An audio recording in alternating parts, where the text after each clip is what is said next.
welcome to GR7 TV ముందుగా headlines. సఫిలగూడ lake park ను సందర్శించిన మల్కాజ్గిరి ఎంపీ. పలు సమస్యలను ఎంపీ దృష్టికి తీసుకువెళ్లిన కాలనీ వాసులు తప్పక సమస్యల పరిష్కారానికి కృషి చేస్తారని హామీ ఇచ్చిన ఈటెల.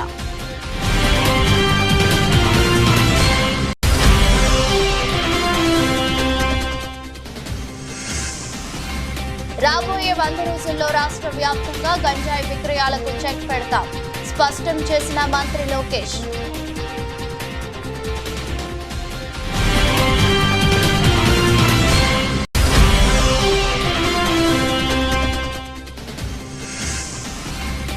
గ్రూప్స్ అభ్యర్థులకు న్యాయం చేయాలి ప్రభుత్వాన్ని డిమాండ్ చేసిన మాజీ మంత్రి బీఆర్ఎస్ నేత హరీష్ రావు డిమాండ్.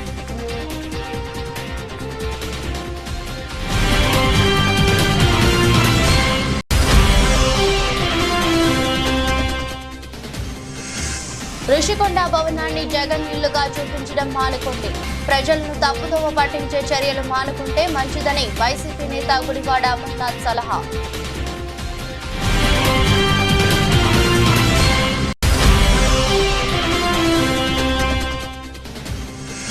ప్రపంచంలోనే అత్యంత ఎత్తైనదిగా Chenab bridge record trial run వీడియోను షేర్ చేసిన కేంద్ర మంత్రులు కిషన్ రెడ్డి, అశ్విని వైష్ణవ్.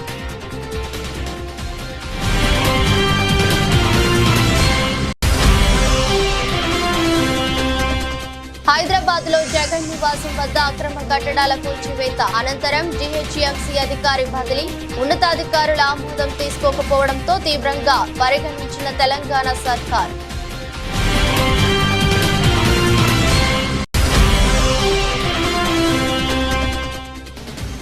ఎమ్మెల్యే రాజా సింగ్ ను ఎయిర్పోర్ట్ లో అరెస్టు చేసిన పోలీసులు.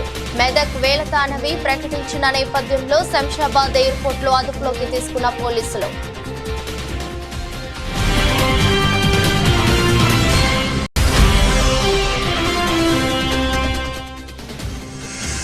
నేపాల్ పై విజయం 21 పరుగుల తేడాతో బంగ్లా ఘన విజయం. సూపర్ 8కి బంగ్లాదేశ్, 22న భారత్ తో ఢీ.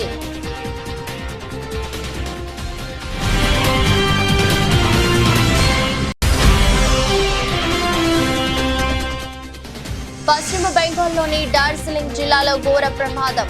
ప్యాసింజర్ రైలు ఢీకొన్న గూడ్స్ ట్రైన్. ఘటనా స్థలానికి చేరుకున్న సహాయక బృందాలు.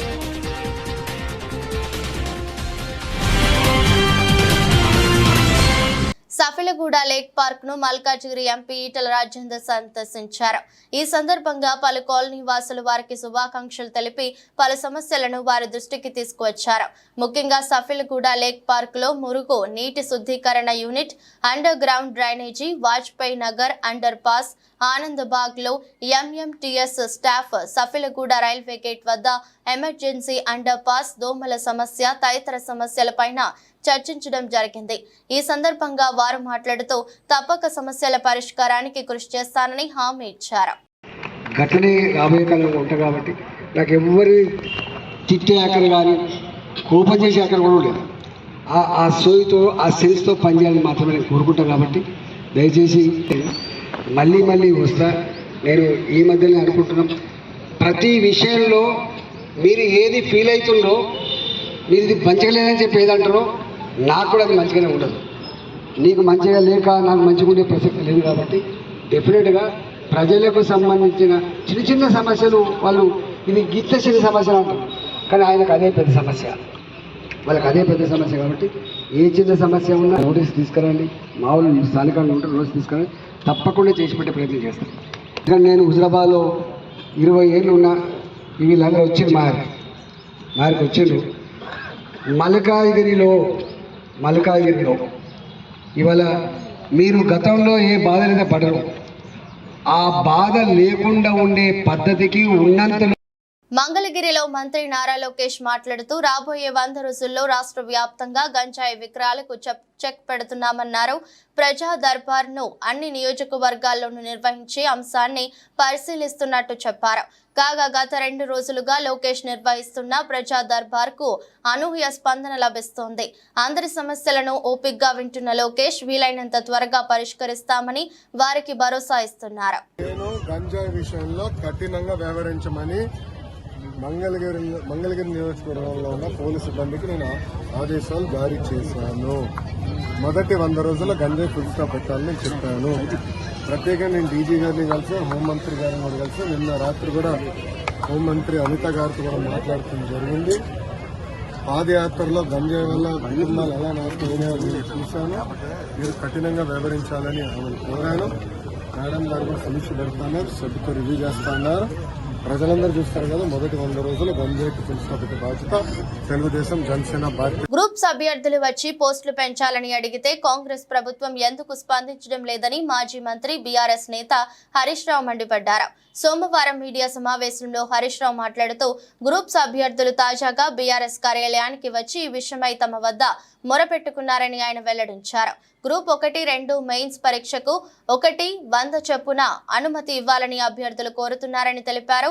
ప్రతిపక్షంలో ఉన్నప్పుడు 1:100 ఇవ్వాలని యువతను రెచ్చగొట్టిన కాంగ్రెస్ ఇప్పుడు ఎందుకు గ్రూప్స్ మెయిన్స్ కు 1:100 ఇవ్వడం లేదని నిలదీశారు. ప్రతిపక్షంలో ఉన్నప్పుడు గ్రూప్స్ పోస్టులు పెంచాలని అడిగిన వారు ఇప్పుడు ఇదే విషయమై విద్యార్థులు వెళ్లి అడిగితే ఎందుకు స్పందించడం లేదని ఆయన ధ్వజమెత్తారు. వాళ్ళు ఇచ్చిన ఇది దరఖాస్తు మా పార్టీ కార్యాలయానికి వచ్చి గ్రూప్ 1 ఉద్యోగులు ఇచ్చినటువంటి దరఖాస్తు. ఇది గ్రూప్ 2, గ్రూప్ 3 పరీక్ష రాస్తున్నటువంటి నిరుద్యోగ యువతీ యువకులు ఇచ్చినటువంటి దరఖాస్తు. ఇవాళ వాళ్ళు 2-3 విషయాలు స్పష్టంగా చెప్తా ఉన్నారు. ఒకటి, గ్రూప్ 1 ప్రిలిమ్స్లో పాస్ అయినటువంటి విద్యార్థులకు 1:50 కాకుండా 1:100 చొప్పున మెయిన్స్ ఎగ్జామ్కు అవకాశం ఇవ్వాలని, తద్వారా ఎంతోమంది ఎస్సీ, ఎస్టీ, బీసీ విద్యార్థులకు మేలు జరుగుతుంది. 1:100 చొప్పున మరి మెయిన్స్ పరీక్షలకు అనుమతి ఇవ్వాలని చెప్పి ఈరోజు బీఆర్ఎస్ పార్టీ ఈ రాష్ట్రంలోని గ్రూప్ 1 పరీక్ష రాసిన విద్యార్థుల పక్షాన డిమాండ్ చేస్తూ ఉంది. ఆ రోజు ఇదే కాంగ్రెస్ పార్టీ మరి ప్రెస్ మీట్లు పెట్టి అశోక్ నగర్కి వెళ్ళి నిరుద్యోగ యువతీ యువకులతో సమావేశాలు పెట్టి మేము అధికారంలోకి వస్తే 1:100 చొప్పున మెయిన్స్ పరీక్ష రాయడానికి అవకాశం ఇస్తామని చెప్పారు. అంతేకాదు మీకు ఒక వీడియో కూడా చూపిస్తాను. అసెంబ్లీలో ఈనాడు ఉప ముఖ్యమంత్రిగా ఉన్న బట్టి విక్రమార్క గారు కూడా 1:100 చొప్పున మెయిన్స్ పరీక్షకు అనుమతి ఇవ్వాలని చెప్పి ఆయన అసెంబ్లీలో డిమాండ్ చేశారు. మరి ఆ రోజు అశోక్ నగర్కి వెళ్ళి మాట్లాడతారు, అసెంబ్లీలో మాట్లాడతారు. ఈరోజు అధికారంలోకి వస్తే ఎందుకు 1:100 అనుమతి ఇవ్వడం లేదు అని చెప్పి నేను అడుగుతా ఉన్నా. అంటే ప్రతిపక్షంలో ఒక మాట, అధికారంలోకి వస్తే ఇంకో మాట ఉంటుందా? ఎందుకు మీరు మాట తప్పుతా ఉన్నారు? ఆ యువత వచ్చి మీ కాళ్ళ వేళ్ళ పడ్డా కూడా కనికరం లేదా మీకు? కనీసం స్పందించరా అని నేను అడుగుతా ఉన్నా. ఆ రోజు బట్టి గారు మాట్లాడినటువంటి వీడియో కూడా ఈరోజు మీ ముందు అసెంబ్లీలో ఆయన మాట్లాడిన వీడియో కూడా చూపిస్తాం. ఋషికొండ భవనాల చుట్టూ వస్తున్న వార్తలపై వైసీపీ నేత మాజీ మంత్రి గుడివాడ అమర్నాథ్ స్పందించారు.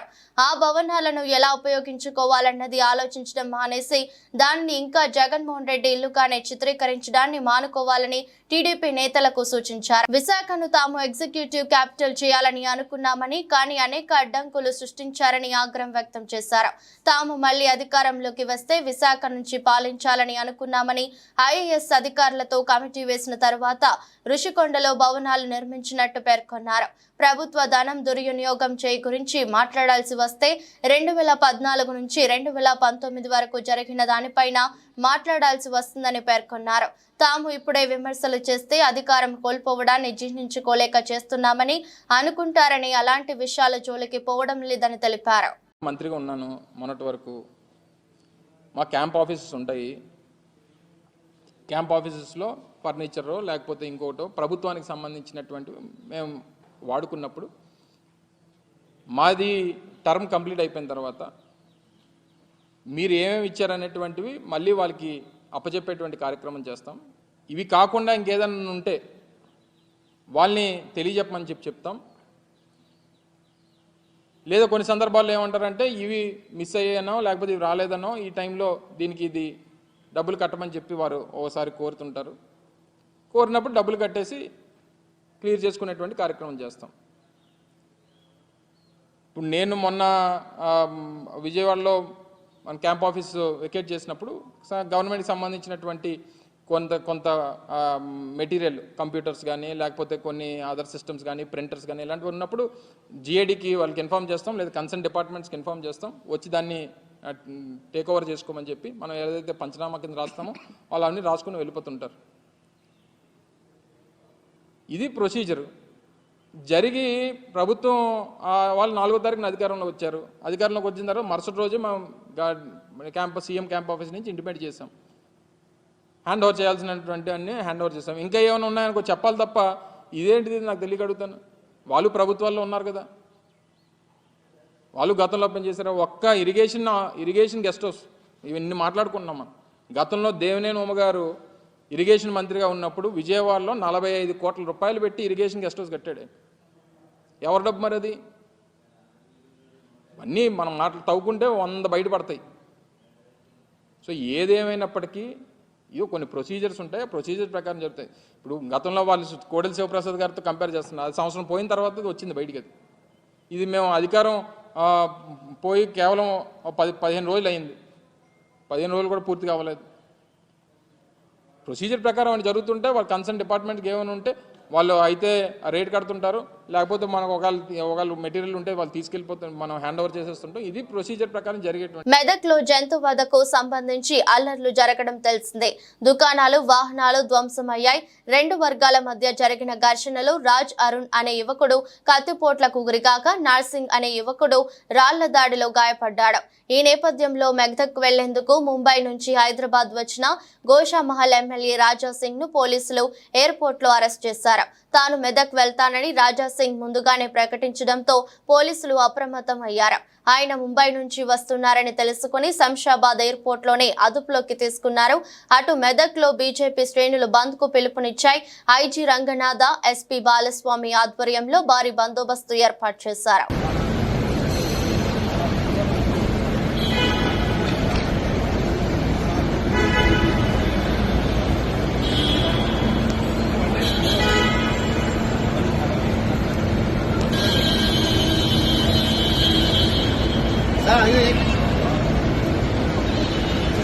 బక్రీద్ పండుగ సందర్భంగా వినుకొండ తిమ్మాయపాలెం రోడ్లో గల ఈద్గా మసీదులో జరిగిన ప్రత్యేక ప్రార్థనలో వినుకొండ ఎమ్మెల్యే జీవి ఆంజనేయులు పాల్గొని ముస్లిం సోదరులకు ఆత్మీయ ఆలింగనం చేశారు.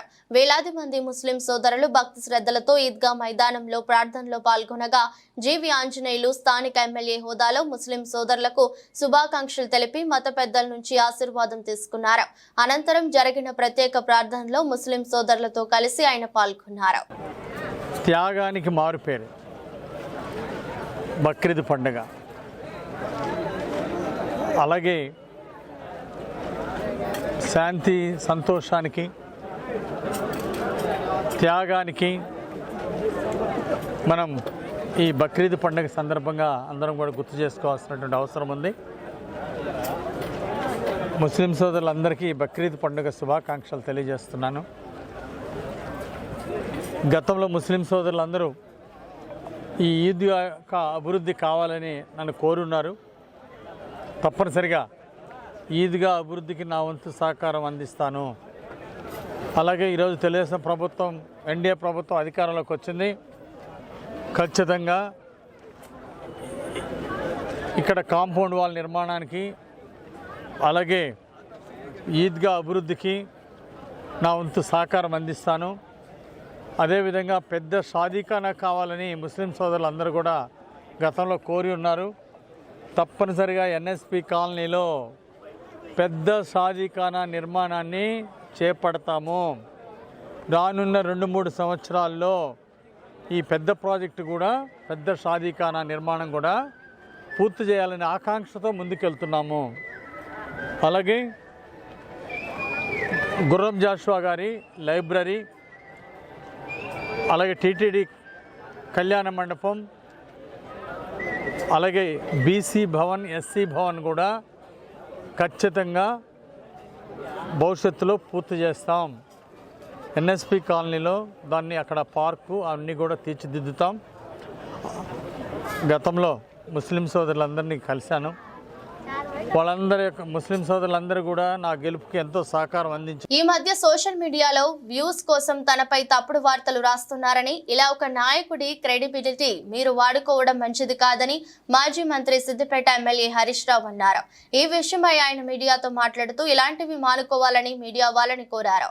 భవిష్యత్తులో ఇలాంటివి రిపీట్ చేస్తే చట్టపరమైన చర్యలు తీసుకోవడానికి కూడా వెనకాడనని స్పష్టం చేశారు. ఈ మధ్య సోషల్ మీడియాలో ఏమైందే, ఈ వ్యూస్ కోసం ఈ తంబులు అంటారట కదా వాటిని, నాకు ఎక్కువ తంబు నెయిల్స్ కోసం సెన్సేషనల్ హెడ్డింగ్స్ పెడుతున్నారు. హరీష్ రావు బీజేపీలోకి పోయిండని, హరీష్ రావు కాంగ్రెస్లోకి పోయిండని, ఇంకేందో అయిందని, వర్కింగ్ ప్రెసిడెంట్ అయిందని, ఇవన్నీ అనవసరంగా మీ వ్యూస్ కోసమో బ్రేకింగ్ల కోసమో ఇట్లా ఒక నాయకుడి నిబద్ధత మీద, ఒక నాయకుడిని క్రెడిబిలిటీని మీరు వాడుకోవడం అనేటువంటిది మంచిది కాదు. I appeal to all the media houses, particularly social media, ఇలాంటివి మానుకోండి. మీకు అంతా ఏదన్నా అనుమానం ఉంటే డైరెక్ట్గా నాతో మాట్లాడి పెట్టండి. కానీ ఇట్లా పెట్టడం ద్వారా ఏమవుతుందంటే లీడర్ క్రెడిబిలిటీని దెబ్బతీసేది మంచిది కాదు. నేను కూడా ఇంకా తప్పని పరిస్థితి, భవిష్యత్తులో ఇట్లాంటి రిపీట్ అయితే అవసరమైతే లీగల్ నోటీసులు ఇవ్వడానికి, చట్టపరమైన చర్యలకు కూడా వెనుకాడమని నేను వారికి తెలియజేస్తా ఉన్నా. దయచేసి మీ థంబ్నెయిల్స్ను వాస్తవాలు ఉంటే పెట్టండి తప్ప మీకోసం మీరు లేని పెట్టి ఇట్లా మా క్రెడిబిలిటీని, మా పార్టీని దెబ్బతీసే విధంగా వ్యవహరించొద్దని నేను ఇప్పటికీ చాలాసార్లు కూడా చెప్పున్నాను. కానీ మళ్ళీ ఇట్లా మీరు ఈ సోషల్ మీడియాలో ఇలాంటివి కూడా పెట్టకూడదని చెప్పి వారికి విజ్ఞప్తి చేస్తూ, ఫర్దర్గా ఎవరైనా ఇట్లాంటివి పెడితే, ఎందుకంటే మా బాస్, మా నాయకుడు, మా కేసీఆర్ ఏం చెప్తే ఒక కార్యకర్తగా నడిచే వ్యక్తిని నేను. ఇష్టం వచ్చినట్టు వాళ్ళు వర్కింగ్ ప్రెసిడెంట్ అని పెట్టారు, వాడు కాంగ్రెస్లో పోతాడని పెట్టాడు, వాడు బీజేపీలోకి పోతాడు, ఇవన్నీ ఉంటాయి అసలు ఇట్లా. నేను చాలాసార్లు స్పష్టంగా చెప్పాను, మీ బ్రేకింగ్ల కోసం, మీ లైక్ల కోసం, మీ వ్యూస్ కోసం, మీ రేటింగ్ల కోసం ఒక నాయకుడి యొక్క నిబద్ధతను, నిజాయితీని దెబ్బతీయొద్దని, ఇలాంటివి మానుకోవాలని చెప్పి నేను విజ్ఞప్తి చేస్తున్నాను. శాంతి భద్రతలకు విఘాతం కలిగిస్తే ఎంతటి వారినైనా ఊరుకునే ప్రసక్తే లేదని మెదక్ ఎమ్మెల్యే రోహిత్ హెచ్చరించారు. ఆదివారం ఆయన మాట్లాడుతూ మత సామరస్యాలకు ప్రతీకగా నిలిచిన మెదక్ ప్రాంతంలో కొందరు వారి స్వార్థ ప్రయోజనాల కోసం మత తిచ్చులు రేకెత్తించి ప్రజల్లో భయాందోళనకరమైన వాతావరణాన్ని సృష్టించారని ఆరోపించారు. ఎలాంటి అవాంఛనీయ ఘటనలు జరగకుండా పోలీసులు నిరంతరం గస్తీ నిర్వహించాలని అన్నారు. మెదక్ పట్టణంలో ఏదైతే ఘటన జరిగిందో చాలా బాధాకరం, దురదృష్టకరం. ఎవరైతే కొంతమంది వారి స్వార్థం కోసం మా మెదక్ శాంతి భద్రతలకు భంగం కలిగిస్తూ మా మెదక్ ప్రజలను ఎవరైతే ఇబ్బంది పెడతా ఉన్నారో వారందరి మీద కూడా కఠినమైన చర్యలు తీసుకోవాలని చెప్పి డీజీపీ గారిని కోరడం జరిగింది. ఇందులో ఎంత పెద్ద వారున్నా ఎవరున్నా ఉపేక్షించేది లేదు, వదిలేది లేదు. అందరి మీద కూడా కఠినమైన చర్యలు తీసుకుంటాం. మా మెదక్ ప్రజలు సుఖంగా, సంతోషంగా ఉండే విధంగా మేము వ్యవహరిస్తామని చెప్పి అందరు కూడా మరి తెలియజేసుకుంటూ, అదే విధంగా మరి ఈ సోషల్ మీడియాలలో తప్పుడు పోస్టులు పెడుతూ మరి ప్రజలని భయాందోళనకు గురి చేసే ఒక ప్రయత్నం కొంతమంది చేస్తా ఉన్నారు. వారందరూ కూడా తక్షణమే అది ఆపివేయాలని చెప్పి మరి కోరుతూ తెలియజేసుకుంటూ, అదే విధంగా ఇవాళ నల్లపోచమ్మ బండ్ల పండగ, అదే విధంగా బక్రీద్ పండగ కూడా మరి ప్రజలకు ఎటువంటి ఇబ్బంది కలగకుండా మరి చర్యలు తీసుకోవాలని చెప్పి పోలీస్ డిపార్ట్మెంట్ ని కూడా మరి కోరడం జరిగింది. హుజూరాబాద్ నియోజకవర్గ ముస్లిం సోదరులకు ఎమ్మెల్యే పాడి కౌశిక్ రెడ్డి బక్రీద్ శుభాకాంక్షలు తెలిపారు. బీజిగిరి షరీఫ్ దర్గాను దర్శించుకున్న ఎమ్మెల్యే కౌశిక్ రెడ్డి స్వార్థం, అసూయ, రాగద్వేషాలు లేని త్యాగతరతిని వ్యాపింపజేయడమే బక్రీద్ ముఖ్య ఉద్దేశమన్నారు. ఈ కార్యక్రమంలో municipal chairman Takkalapalli Rajeshwararao, Jammikunta PSCS chairman Ponaganti Sampath, కౌన్సిలర్లు దయ్యాల శ్రీనివాస్, గాజుల భాస్కర్, ఇతర సీనియర్ నాయకులు పాల్గొన్నారు. అందరికీ కూడా పేరు పేరున బక్రీద్ శుభాకాంక్షలు తెలియజేస్తూ ఆ అల్లా ఆశీస్సులు మీ మీద, మీ కుటుంబ సభ్యుల మీద నిండుగా సరళగా ఉండాలని, మీ అందరూ ఆరోగ్యంతో సుఖ సంతోషాలతో ఉండాలని మనస్ఫూర్తిగా ఆ అల్లాని నేను ప్రార్థిస్తా ఉన్నానని చెప్పి సందర్భంగా మీ అందరికీ కూడా తెలియజేస్తా ఉన్నాను. మొన్న రంజాన్ అయిన రోజు వాస్తవంగా అదే రోజు కూడా నేను రావాల్సింది, కానీ దురదృష్టం ఆ రోజు మా మామయ్యకి బైపాస్ సర్జరీ ఉంటే మీ అందరితో ఆ రోజు నేను ఫోన్లో కూడా మాట్లాడి మీ అందరూ కూడా విజిట్ జరిగింది. మీ అందరు కూడా ఒప్పుకోవడం కూడా గుర్తిస్తా ఉన్నాను. నేను ఎమ్మెల్సీగా అయిన తర్వాత మన ఇది మొత్తము క్లీన్ చేసి అద్భుతంగా ప్రతి సంవత్సరం మున్సిపల్ చైర్మన్ గారికి మేము అందరం కూర్చొని అద్భుతంగా క్లీన్ చేసి అద్భుతంగా అరేంజ్మెంట్స్ కూడా చేస్తుంది కూడా మీ అందరికీ కూడా ఒకసారి గుర్తు చేస్తూ మరియు మీరు మీ కుటుంబ సభ్యులందరూ కూడా స్థలంగా ఉండాలని మనస్ఫూర్తిగా కోరుకుంటూ సెలవు తీసుకుంటా ఉన్నాం. Thank you very much. మరొకసారి మీ అందరికీ కూడా పేరు పేరున బక్రీద్ పండుగ శుభాకాంక్షలు తెలియజేస్తూ సెలవు తీసుకుంటాం. Thank you very much. ప్రపంచంలోనే అత్యంత ఎత్తైన రైల్వే వంతెన చినాబ్ బ్రిడ్జి నిర్మాణం దాదాపుగా పూర్తయింది. ఇటీవలే రైల్వే శాఖ వంతెనపై రైలును ప్రయోగాత్మకంగా నడిపింది. ఈ పరీక్ష విజయవంతమైందని, త్వరలో వంతెనపై రైలు సర్వీసులు ప్రారంభమవుతాయని ఉత్తర రైల్వే విభాగం పేర్కొంది. జమ్మూ కాశ్మీర్లోని రంబాన్ జిల్లా సాగల్దాన్ నుంచి రియాసీ జిల్లాను కలుపుతూ ఈ వంతెనను నిర్మించారు. ట్రయల్ రన్ విజయవంతం అవడంపై కేంద్ర మంత్రి కిషన్ రెడ్డి కూడా స్పందించారు. ఇందుకు సంబంధించిన వీడియోను షేర్ చేశారు. త్వరలో రైలు సర్వీసులు ప్రారంభమవుతాయని అన్నారు. భారత్ లో ప్రస్తుతం కన్యాకుమారి నుంచి కత్రా, కాశ్మీర్ లోయలోని బారాముల్లా నుంచి సంకల్దాన్ వరకు రైల్వే సేవలు కొనసాగుతున్నాయి. తాజాగా పూర్తయిన ఈ వంతెన ప్రజలకు అత్యంత ఉపయోగకరంగా మారనుంది. రైలు మార్గం ద్వారా కాశ్మీర్ ను భారత్ లోని మిగతా ప్రాంతాలకు అనుసంధానించేందుకు చేపట్టిన ఉదంపూర్, శ్రీనగర్, బారాముల్లా రైల్వే ప్రాజెక్టులో ఇది భాగం. చినాబ్ నది గర్భం నుంచి 359 మీటర్ల ఎత్తులో దీన్ని నిర్మించారు.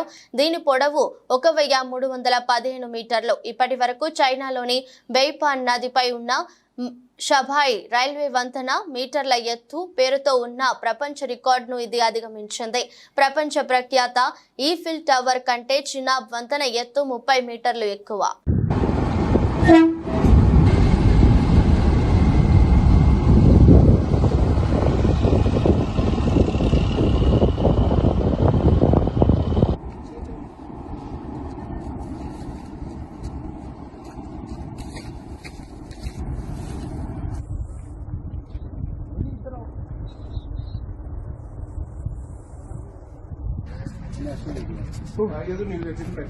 పశ్చిమ బెంగాల్లోని డార్జిలింగ్ జిల్లాలో సోమవారం ఉదయం షాకింగ్ ఘటన జరిగింది.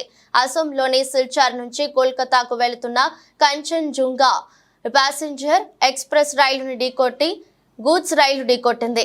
న్యూ జల్పాయ్గురికి సమీపంలోని రంగపాని స్టేషన్ కి సమీపంలో ఈ ప్రమాదం జరిగింది. గూడ్స్ రైలు వెనుక నుంచి వచ్చి ప్యాసింజర్ రైలును ఢీకొట్టింది. ఈ ప్రమాదంలో ఎక్స్ప్రెస్ రైలుకు చెందిన 2 కోచ్లు పట్టాలు తప్పాయి. ఈ ఘటనలో 5 ప్రయాణికులు మృత్యువాత పడ్డారు. 20 నుండి 25 మంది గాయపడ్డారని డార్జిలింగ్ జిల్లా పోలీసు అదనపు ఎస్పీ అభిషేక్ రాయ్ వెల్లడించారు. ఈ రైలు ప్రమాదంపై పశ్చిమ బెంగాల్ ముఖ్యమంత్రి మమతా బెనర్జీ ఎక్స్ వేదికగా స్పందించారు. డాక్టర్లు, విపత్తు నిర్వహణ బృందాలు ఘటనా స్థలానికి చేరుకున్నాయని ఆమె తెలిపారు. డార్జిలింగ్ జిల్లాలో జరిగిన ఘోర రైలు ప్రమాదం గురించి ఇప్పుడే తెలిసిందని, ఈ వార్త తెలిసి దిగ్భ్రాంతికి గురయ్యానని ఆమె చెప్పారు. సహాయ చర్యలు యుద్ధ ప్రాతిపదికన ప్రారంభమయ్యాయని ఆమె వివరించారు. కాగా ఈ ఘటనకు సంబంధించిన మరిన్ని వివరాలు అందాల్సి ఉంది. अभी थोड़ा गंभीर है. ये आप देख रहे हैं कंचनजंगा एक्सप्रेस है. ये पीछे यहाँ पे खड़ा था और पीछे से एक मालगाड़ी आके उसको ठोक दिया. 3 बॉगी अभी तक डिटेल्ड हुआ है. 5 फैटलिटी हुआ है, कैजुअलिटी हुआ है 5. अभी तक हम रेस्क्यू कर लिया है. और मालगाड़ी का जो आगे का इंजन है वहाँ पे गैस कटर लगेगा. आरपीएफ भी आ गए है. हम लोग लोकल पीएस से आ गए हैं. ठीक है. डेथ कैजुअलिटी कितनी हुई है? अभी तक जो हिसाब है 5 हुआ है. ठीक है. और कितने लोग की मौत हुई है? 5 का मौत हुआ है अभी तक. ठीक है. इंजर्ड हुआ है? Injured अभी तक 25 to 30 nearly, but the injuries are not fatal. We have already rescued them with their luggages. एवं एखाने हम लोग लोकल का एम्बुलेंस भी हम लोग अरेंज कर चुके हैं. ठीक है. वो जो पैसेंजर्स हैं हम लोग उन लोग को बाहर निकाल के एक यहाँ पे एक मदरसा में कैंप भी सेटअप किया है. वहाँ पे लेके जा रहे हैं और वहाँ से फिर आगे बास लेके एनजीपी तक लेके जा रहे हैं. कैसे हुआ था सर? इंसिडेंट कैसे हुआ था? इंसिडेंट पीछे से मालगाड़ी आके ये कंचनजंगा जो एक्सप्रेस है, मालदा कंचनजंगा एक्सप्रेस है, इसको पीछे से कॉलिशन हो गया. ठीक है. Thank you. Hyderabad lotus pond లోని ఏపీ మాజీ ముఖ్యమంత్రి జగన్ నివాసం వద్ద నిన్న కొన్ని అక్రమ కట్టడాలను జీహెచ్ఎంసీ అధికారులు తొలగించిన సంగతి తెలిసిందే. ఈ ఘటన జరిగిన కొన్ని గంటల్లోనే కీలక పరిణామం చోటు చేసుకుంది.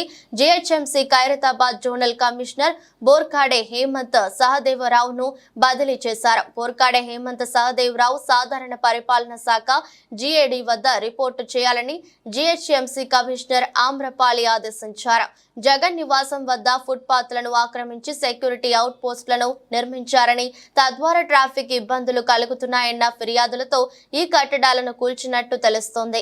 ఈ కూల్చివేతలకు ఉన్నతాధికారుల ఆమోదం తీసుకోకుండానే ముందడుగు వేయడం పట్ల తెలంగాణ సర్కార్ తీవ్రంగా పరిగణించింది.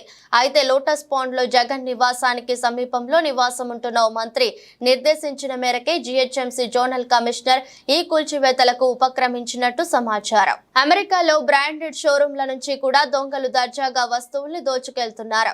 తాజాగా కాలిఫోర్నియాలో సినిమాల్లో చూపించే చోరీలకు ఏమాత్రం తీసిపోని విధంగా ఓ భారత వ్యాపారికి చెందిన నగల దుకాణంలో దోపిడీ జరిగింది.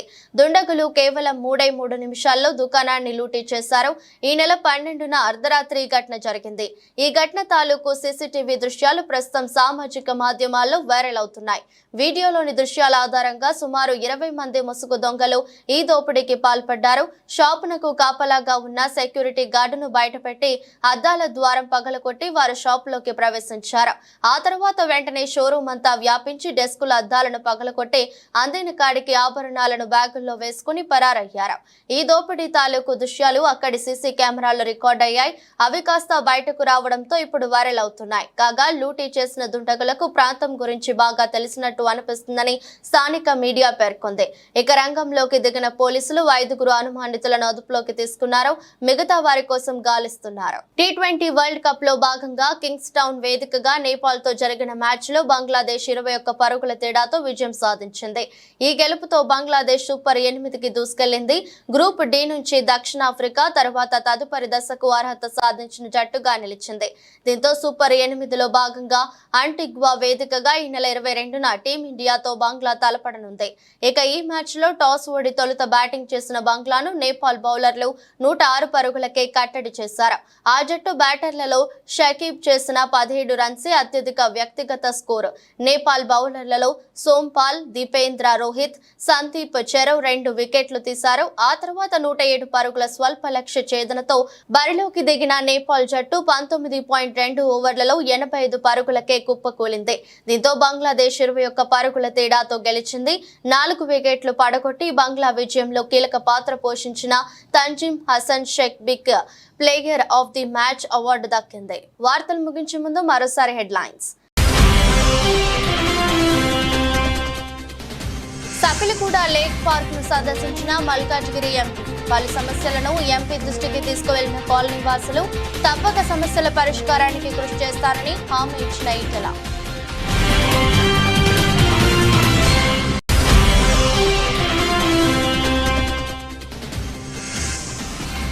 రాబోయే 100 రోజుల్లో రాష్ట్ర వ్యాప్తంగా గంజాయి విక్రయాలకు చెక్ పెడతాం స్పష్టం చేసిన మంత్రి లోకేష్.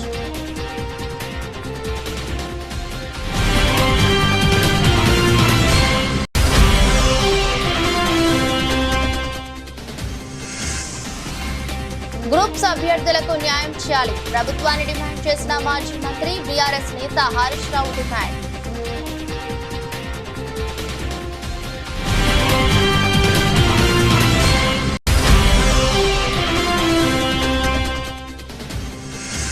ఋషికొండ భవనాన్ని జగన్ ఇల్లుగా చూపించడం మానుకోండి. ప్రజలను తప్పుదోవ పట్టించే చర్యలు మానుకుంటే మంచిదని వైసీపీ నేత గుడివాడ అమర్నాథ్ సలహా.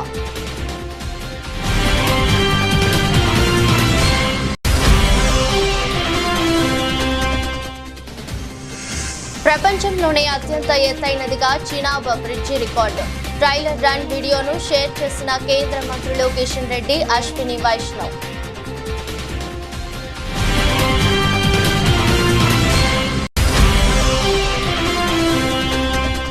హైదరాబాద్ లో జగన్ నివాసం వద్ద అక్రమ కట్టడాల కూల్చివేత అనంతరం జీహెచ్ఎంసీ అధికారి బదిలీ. ఉన్నతాధికారుల ఆమోదం తీసుకోకపోవడంతో తీవ్రంగా పరిగణించిన తెలంగాణ సర్కార్.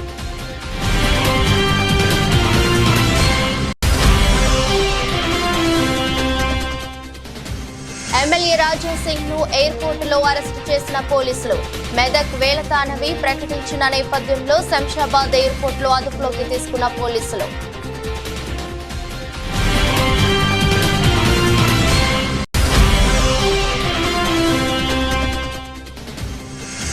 నేపాల్ పై విజయం 21 పరుగుల తేడాతో బంగ్లా ఘన విజయం.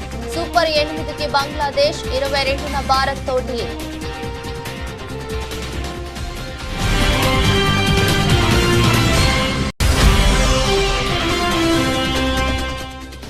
పశ్చిమ బెంగాల్లోని డార్జిలింగ్ జిల్లాలో ఘోర ప్రమాదం.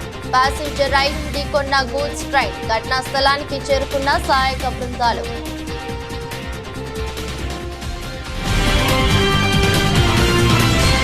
ఈ దృష్టి బులెటిన్ మరో బులెటిన్లో మళ్ళీ కలుద్దాం. అంతవరకు సెలవు, నమస్కారం.